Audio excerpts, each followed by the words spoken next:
far as the foot. So you'll have to, all this is all extra clay, we're going to get rid of that. That's like a nice foot to sit on. See these two pieces. All right, just to, some of you are still having problems with wedging. I'll work with you individually on that. It's really, yes, it's not easy, but make sure your bat is on the wheel. If you put your bat on there, and the two things that really tells you it's not on the wheel is if this edge does not follow the wheel edge, and if it moves slightly. It's not supposed to move at all. So you've got the wheel spinning, you make your target.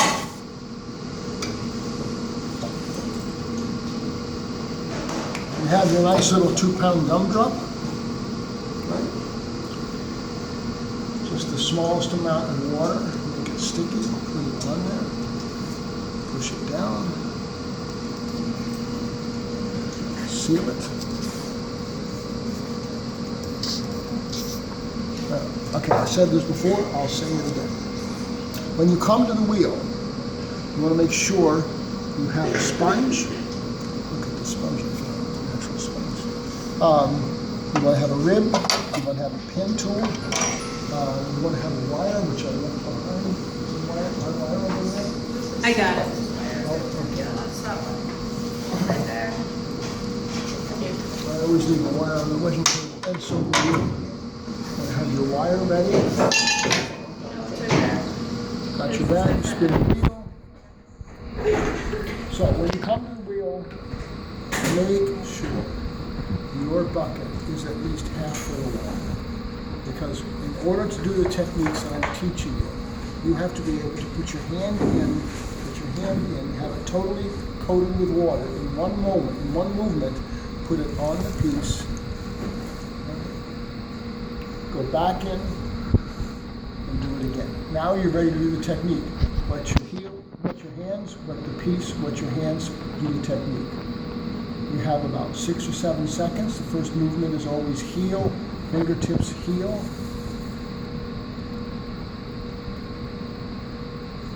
Come off, grab that clay, that slip, add a little water, put it back on, wet your hands again.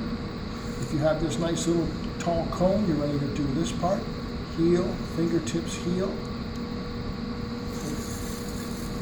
And when you go down, it takes usually 2 to 3 times as many repetitions of the technique to bring it down as it did to bring it up, because you're really pushing on the clay and you're running out of lubricant much quicker.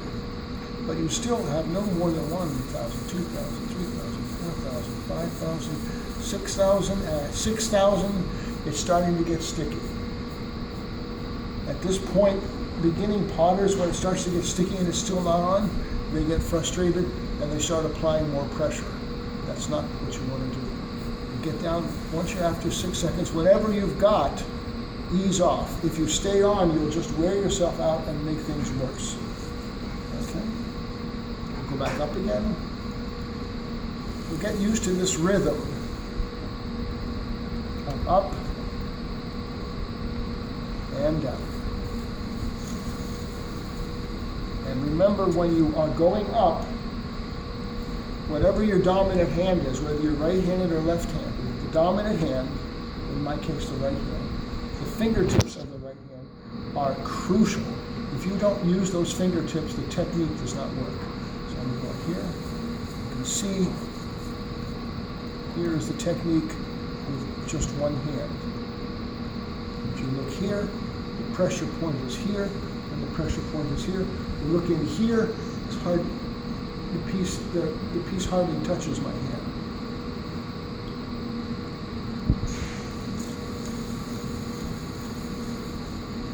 If you get it to this point, you're ready to go. You should take your rib tool, just clear this out. Later on, you will learn how to do that trick with just your little finger or your forefinger. But for now, get rid of that skirt, because that skirt will throw your eye and your hand off all the way through this whole next process. Here we go. Throw. This is not perfect, but it's close enough. If it has this much wobble on it, that means that you have to work on it a little bit more. But you don't have to do the full technique. All you have to do is just grab enough clay to get control of it, and bring it up to get control of it, and then bring it down.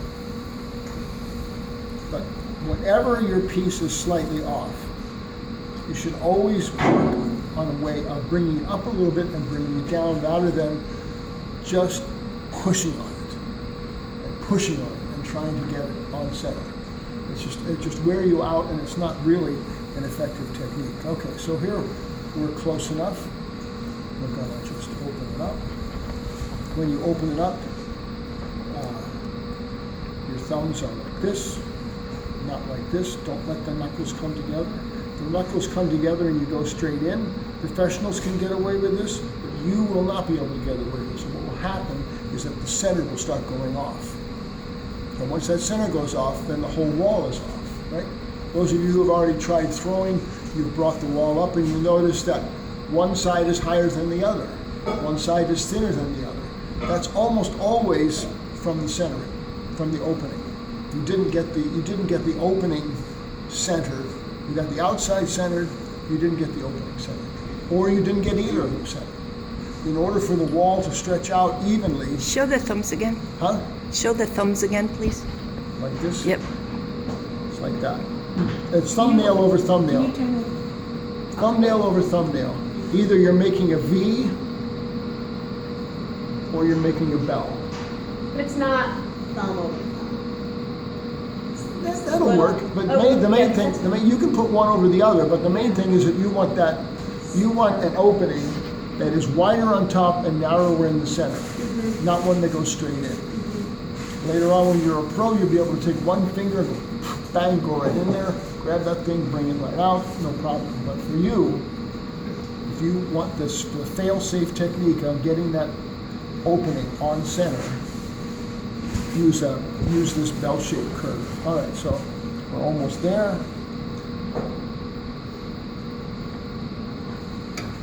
Stop. Take your pin tool, see where you are. Half an inch is good. Quarter inch is workable. Less than a quarter of an inch, just take your wire and cut it off. It's not going to happen. Yes. For those of you who are mechanically minded, theoretically it is possible to take clay off the side and push it down into the center, but none of you have that skill yet. You could spend the whole afternoon trying to do it. You get like this. All right, so here we are. We have the opening. It's roughly on center. The outside's roughly on center. The whole thing's covered with slip. Middle two fingers of the inside hand, middle two fingers of the outside hand. They're doing all the work. You come right up to the top. You stop right there. Ease off. Come back. Dress that rim. No matter how carefully you throw and how well you're throwing, the wall may be on center, but that clay that's flowing up to the rim will always end up on the rim slightly off center, slightly wobbly. And you want to get in here and make sure you've got that. Because Are you just making the rim a little bit fatter? I don't understand. Yeah. Okay. I'm doing whatever I can to just apply pressure here and apply pressure here and just kind of compress it down a little bit. Yes, I guess I'm making it fatter because I'm actually pushing down just slightly to get everything compressed. Because the rim of the clay, the rim of the piece here, is the sort of the flywheel that keeps everything on center. Okay. So if the rim is roughly on center, as you do the next throw, the wall will stay close to center. Okay.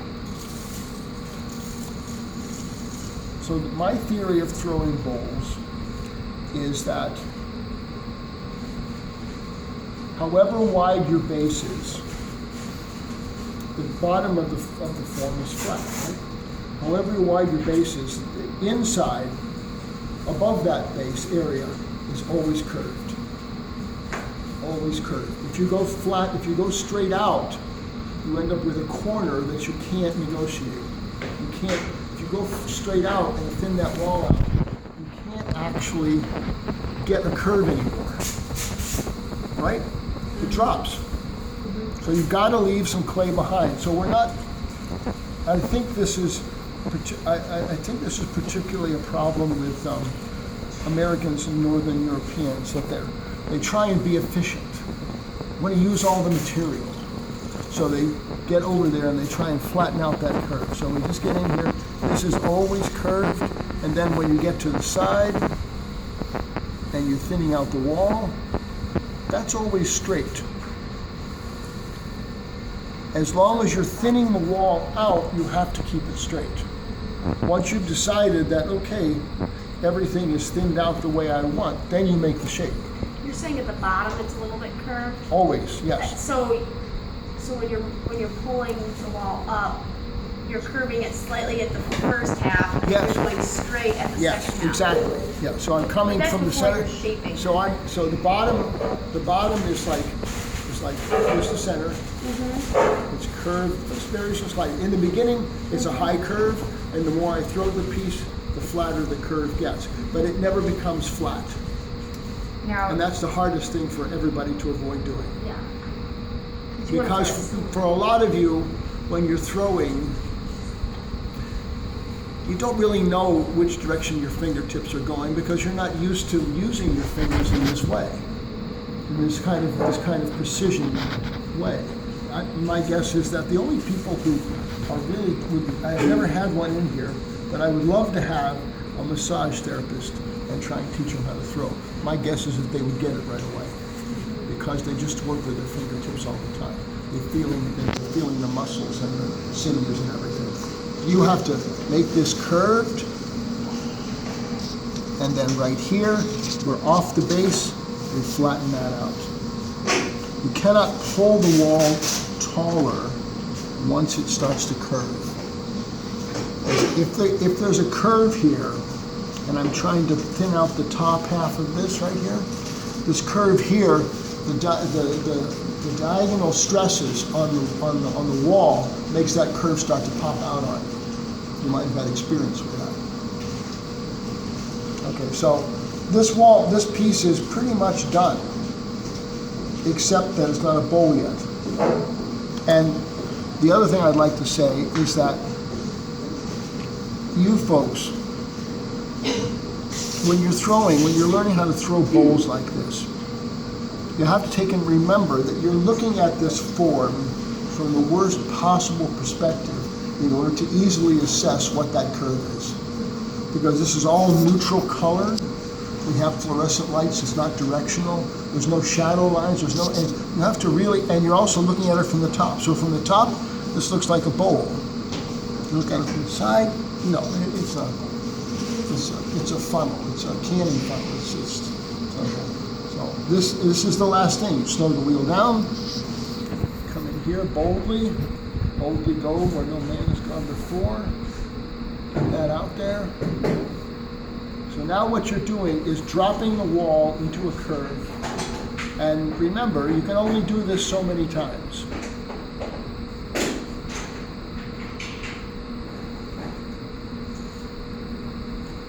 Okay.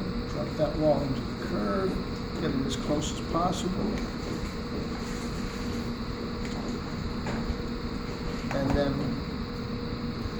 we're going to do my little flip, which I like to do because it shows off my glasses.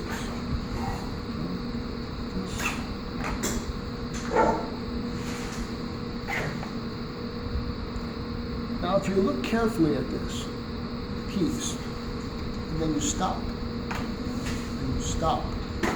If it's not quite flat enough, don't screw around with it and try and make it flat. No. And you stop.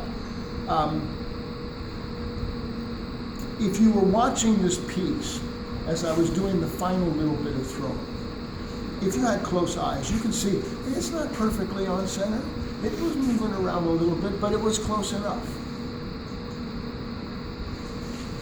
And yeah, then you stop. Okay, you want to see trimming or do you want to see another bowl? Trimming. Trimming, okay. So I recommend